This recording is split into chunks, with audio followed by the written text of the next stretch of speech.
Hey guys, we have been riding the Italian bike park Dolomiti Paganella to check out the trails, lifts and the offer on site. In this bike park check we summarize the local conditions for you.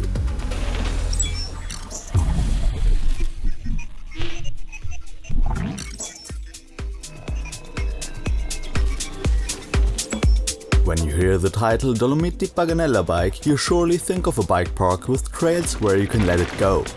However, the trail offer includes a trail network of 3 bike parks: Fai della Paganella, Andalo and Molveno. The latter bike zone captivates with a huge lake embedded in the top of mountains. These bike zones are interconnected with the so-called shared trails, which can be reached via the lifts or by riding uphill. Trails. The network extends over 13 bike park trails and 10 shared trails, which can be reached via the cable cars. We start with Fai della Paganella. Via the lift you can get to the entrance of 5 bike park trails. To warm up the first laps, it is best to use the easiest trails, which are already marked with the difficulty level advanced. For example, the trail Peter Pan nevertheless attracts with serenity because you are not forced to use all features. The characteristic is flowy almost without any root fields or stones.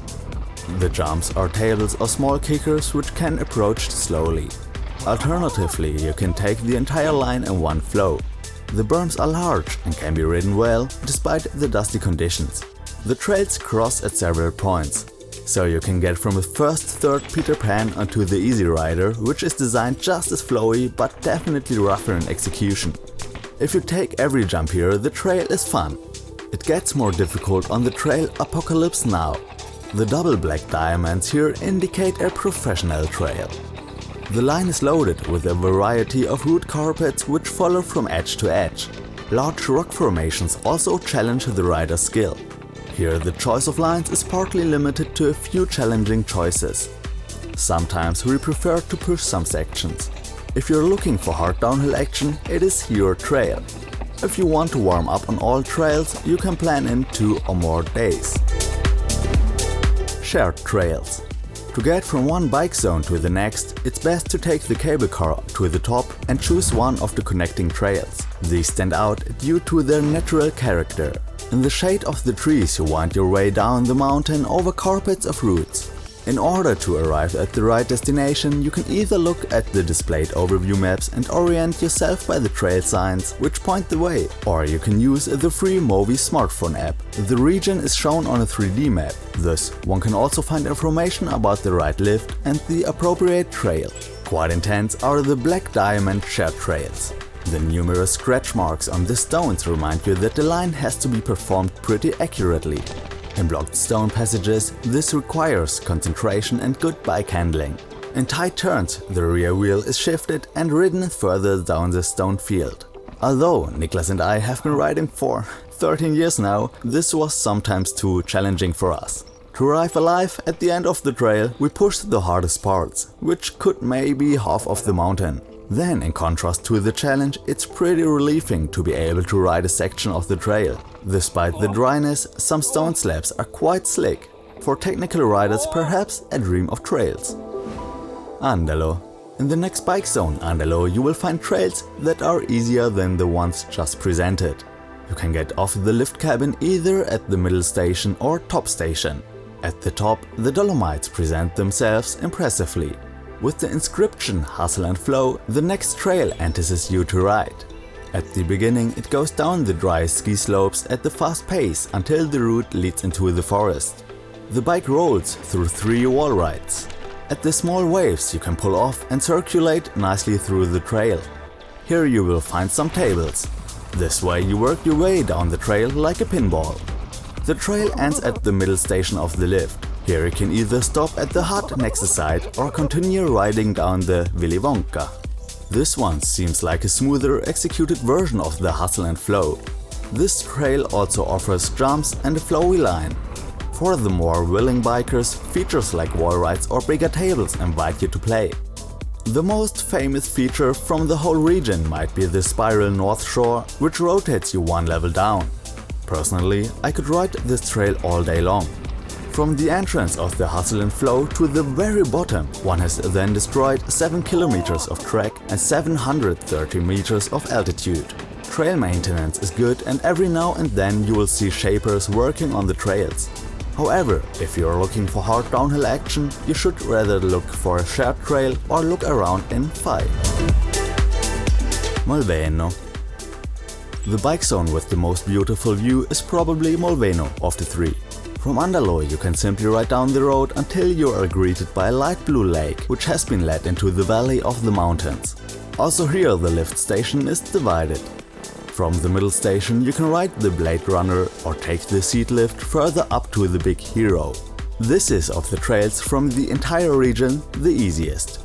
With a beginner's badge you can explore the descent. This trail is slick and no rock dares to get into the way. Here you can enjoy the trail features and press your bike into the berms. In the first quarter of the trail the landscape presents itself with a wonderful panorama. The rest of the route takes you over long, drawn-out berms, palms and tables. Once you reach the middle station, the Blade Runner takes you further down the mountain. This trail takes it up a notch in terms of difficulty. The berms, the complexity of the line and the size of the jumps take on a more intense form. The entrance is shaded by a dense roof of leaves. There are numerous routes here, which are also slippery in the rain. To get through here easily, you should choose your lines well.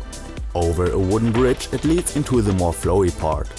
With open brakes you can push yourself into the berms and will be tempted to jump over the tables. The trail winds through the trees and lets the adrenaline shoot higher. At the intermediate sections you can take a short break or switch to one of the shared trails. The Blade Runner can be enormous fun. Even beginners will find their way around. The basic characteristics of the trails are the same due to the close-knit nature of the region. In the sun it's rocky and sandy. Every experience level will find trails for themselves here, as everything from easy and flowy lines to rough descents to balancing acts and tight chicanes are available. Most of the difficult trail features can be easily bypassed. The fact that some trails can be crossed also allows you to play a bit with the trail variation here. 5 out of 5 points for the trail category. Lift. In order to ride as many descents as possible, it is logical to use the existing cable cars. In Molveno and Andalo, after showing your ticket at the ticket machine, you will find closed gondolas. Here you can fit in 2 people and if you want 3. On rainy days it is customary to clean off your bike at the available bike wash stations before passing through the doors of the lift cabin. From the middle station you continue in the same lift in Andalo. In Molveno you get into a chair gondola which climbs the mountain at a leisurely pace. In Fai della Paganella the gondola is bigger, can be loaded with 3 bikes and faster. The lift will take you directly to the start of the Bikepark trails and most of the shared trails. The ascent with the cable car works smoothly. That's why we give it 5 out of 5 points for the category Lift. Service. You notice that the topic bicycles has grown into the region. At the hubs are bike stores which offer a wide range of products as well as bike rental and a workshop. Equipped with the most important tools, there are service stations distributed for minor repairs. Also, the electric supporters on the bike are supplied via charging stations. Plugs for the most known motor manufacturers are available. Comfortably at the restaurant you can let the battery recharge. Also, the bodies cool down here with a drink and the muscles are supplied with food. The culinary offer is mostly very regional. From pizza to spätzle to a tiramisu with a hot espresso, you can study your way through the menu. Vegetarians browse a little longer in here. Meat dishes are very popular here. Those who have drunk too much hot chocolate in the restaurant and are now incapable of riding a bike can settle down in one of the many hotels. If you stay at the bike hotel, they offer, among other things, storage for bicycles and discounts on bike rentals and lift tickets. You can sleep more economically at the campsite in Molveno. The vibe in town is relaxed and you can chill down here in the evening while walking through the alleys. For the service category, we award 4 out of 5 points due to the unilateral culinary offer. Price performance. Of course, money plays a big role in choosing a bike trip. The current daily prices are 40 euros for an adult, 28 for teenagers and 20 for children. With this you can ride in Molveno, Andalo and Fai. Cheaper are the tickets if you stay only in one bike zone or several days. Owners of a gravity cart may simply walk through the turnstile at the lift station here. 40 euros is a proud price for a one-day lift ticket. To savor the entire area you need several days anyway. A 95 euro expensive 3-day ticket costs this broken down only scarcely 32 euros for one day. That is absolutely reasonable. We give it 4 out of 5 points for the category price and performance. Conclusion. The trails are solidly built and well maintained. The lines are very variable and every group of bikers should have fun here. The price is okay for the offer. To get lost here in the Dolomites and try out the trails, as well as the ambience on site, is definitely worth it.